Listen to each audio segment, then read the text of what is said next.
नमस्कार साथियों, स्वागत है आपका अपने ही यूट्यूब चैनल बीरू एकेडमी पर। डियर, आज हम बात करेंगे कुछ नई विभिन्न भर्तियों की। जैसा कि आपको पता है कि पीएम नरेंद्र मोदी जी सरकार का एक बड़ा फैसला आया है और कहीं ना कहीं नौकरियों की अब झड़ी लगाने का आदेश जारी किया गया है देश के प्रधानमंत्री जी के द्वारा। बात करेंगे जो 6800 चयन सूची का मामला है, कोर्ट में क्या कुछ हो रहा है उस संदर्भ में। ये वही मामला है जो 69,000 शिक्षक भर्ती में 6800 हमारे साथी चयनित हुए हैं। आखिर उन मुद्दों पर हाई कोर्ट में लगातार क्या मामला चल रहा है उस पर बात करेंगे सीटेट एग्जाम 2022 को लेकर के जो बड़ी अपडेटें आ रही हैं उन पर भी बात करेंगे और बात करेंगे साथ ही साथ बीएड वर्सेस बीटीसी के मुद्दे पर जो कि सुप्रीम कोर्ट में चल रहा है। तो अगर आप इन सारे मुद्दों से प्रभावित हैं तो वीडियो पर अंत तक बने रहिएगा। चैनल पर पहली बार आए हैं वीडियो को लाइक और शेयर करके चैनल को सब्सक्राइब कर लीजिए। आइए दिखाते हैं एक एक न्यूज आपको। पहले बात करते हैं 6800 शिक्षक भर्ती का मामला। आपको बता दें जो 6800 शिक्षक भर्ती आरक्षण मामला चल रहा है, इसमें अगली सुनवाई जो इलाहाबाद हाई कोर्ट द्वारा लगाई गई है वो 3 तारीख को लगाई गई है। डियर, इसमें जो मामला है पूरा वो ये है कि इलाहाबाद हाई कोर्ट ने जो मामला इसमें अपडेट आगे बढ़ाई है। पूरा मामला ये है कि केवल 6800 जो सूची जारी की गई थी इसमें मात्र ओबीसी के छात्र ही जो है वो केवल चयनित हुए थे।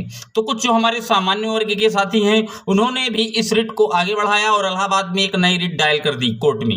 उन्होंने कहा कि जो ये पद है डियर आरक्षित वर्ग की, इसमें लगभग 19,000 सीटें हैं। 6,000 सीटों में घोटाला नहीं, ये लगभग 19,000 सीटों पर घोटाला हुआ है और ये किसी एक पर्टिकुलर अगर आप जाति विशेष को दे रहे हैं तो उनको कहीं ना कहीं दोहरा आरक्षण दिया जा रहा है। इसमें कहीं ना कहीं सामान्य वर्ग की भी सीटें होनी चाहिए। तो यह मामला अब काफी फंसता नजर आ रहा है। इससे सरकार खुद फंसाने में जुटी हुई है। जैसा कि आपको पता है कि इस मामले को योगी सरकार ने पहले केवल ओबीसी को 6800 सूची चयन करके इस विवाद से निजात पाने की कोशिश की थी, लेकिन अब यह मामला काफी उलझता नजर आ रहा है। सामान्य वर्ग के कुछ साथी ये मामले को कोर्ट ले गए हैं। उन्होंने ये कहा है कि ओबीसी को दोहरा लाभ मिल रहा है और इसमें जो सीटों हैं 19,000 का जो मामला है इसमें सामान्य की भी नियुक्तियां होनी चाहिए डियर। तो अब इसकी जो सुनवाई है वो अगले 3 तारीख को होगी, क्योंकि जो ओबीसी है उसको आयु में भी छूट दी जाती है, टीईटी में भी छूट जाती है और अर्हता परीक्षा के अंकों में भी छूट दी जाती है।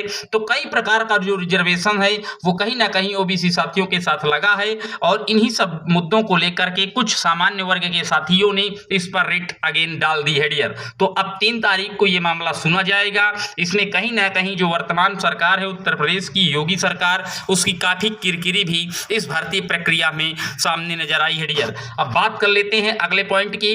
तो अगला जो मुद्दा है वो ये है कि सीटीईटी के जो आवेदन हैं वो 31 तारीख से लिए जाएंगे। ये आप लोगों को पता ही है। आने वाली इसी 31 तारीख से सीटेट के जो ऑनलाइन आवेदन है वो शुरू किए जाएंगे और आप इसके लिए setet.nic.in पर रजिस्ट्रेशन करा सकते हैं। और इसमें 2 महत्वपूर्ण बदलाव ये किए गए हैं कि आप अगर मान लीजिए इलाहाबाद से हैं, कानपुर से है, किसी भी डिस्ट्रिक्ट से आप बिलोंग करते हैं और आपने अगर पहले फॉर्म नहीं भरा डियर तो आपका सेंटर काफी दूर किया जाएगा। पहले आओ पहले पाओ के आधार पर इस बार सीटेट के जो सेंटर हैं वो बनाए जा रहे हैं। तो अगर आप सीटेट एग्जाम में बैठने की सोच रहे हैं, फॉर्म फिल करने की सोच रहे हैं, तो जैसे ही इसका वेबसाइट सही की जाती है, ओपन की जाती है, आप लोग तुरंत अपना फॉर्म ऑनलाइन कर दीजिएगा डियर। हालांकि इस बार के सीटेट में किसी भी प्रकार की कोई निगेटिविटी नहीं है और एग्जाम ऑनलाइन मोड में कई पालियों में संचालित कराया जाएगा डियर। अब बात कर लेते हैं अगली खबर की। अगली जो महत्वपूर्ण खबर है वो है देश के प्रधानमंत्री नरेंद्र मोदी जी के द्वारा। उन्होंने कहा है कि दिवाली पर 10 लाख नौकरियों का तोहफा देंगे हम। प्रधानमंत्री मोदी कल यानी पहले चरण में 75,000 को नियुक्ति पत्र सौंपेंगे। अब आप देख लीजिए 10 लाख नौकरी देने की बात की गई है देश के प्रधानमंत्री माननीय मोदी जी के द्वारा। इन्होंने कहा है कि अगले साल तक, जब तक दीपावली आएगी, अगले साल धनतेरस के मौके पर शनिवार को रोजगार मेले की शुरुआत की जाएगी। तो शनिवार कल ये इस मेले की शुरुआत की जाएगी और युवाओं को संबोधित करेंगे वीडियो कॉन्फ्रेंसिंग के जरिए और आपको दिखाते हैं कि किन किन विभागों में मोदी जी वैकेंसी देने की बात कर रहे हैं। तो आप देख सकते हैं रक्षा मंत्रालय है, रेल, डाक, गृह मंत्रालय, श्रम एवं रोजगार मंत्रालय, औद्योगिक सुरक्षा बल, केंद्रीय जांच ब्यूरो, सीमा शुल्क, बैंकिंग इत्यादि पदों पर इनकी वैकेंसियां होना है। और जो ये वैकेंसियां हैं इनमें जो है समूह ए, समूह बी और समूह सी की भी वैकेंसियां हैं, जैसे sub inspector, constable, constable, LDC, steno की वैकेंसियां शामिल हैं। तो कहीं ना कहीं ये युवाओं के लिए एक बड़ा कदम है मोदी सरकार का। अब देखने वाली बात होगी कि ये कितना सच उतर पाता है, आखिर इसकी जो कसौटी में कितना ये सत्य पाती हैं, ये तो आगे आने वाले समय में ही पता चल पाएगा। अब बात कर लेते हैं बीएड वर्सेस बीटीसी का मुद्दा, जो कि सुप्रीम कोर्ट में चल रहा है। तो इस पर कोई भी ऑफिशियल जो है वो अपडेट नहीं आ पाई है, लेकिन ये जरूर है कि इस मामले की कॉज लिस्ट जारी हो गई है और इसकी जो सुनवाई है वो 16 नवंबर की होगी। और इस बार उम्मीदें यही हैं कि इस केस को फाइनल कर दिया जाएगा, क्योंकि जो बीएड की तरफ से वकील है मैम भाटिया मैम हैं, वो भी पूरी तरीके से आश्वस्त हो गई हैं और इस केस को 16 नवंबर को सुना जाना है।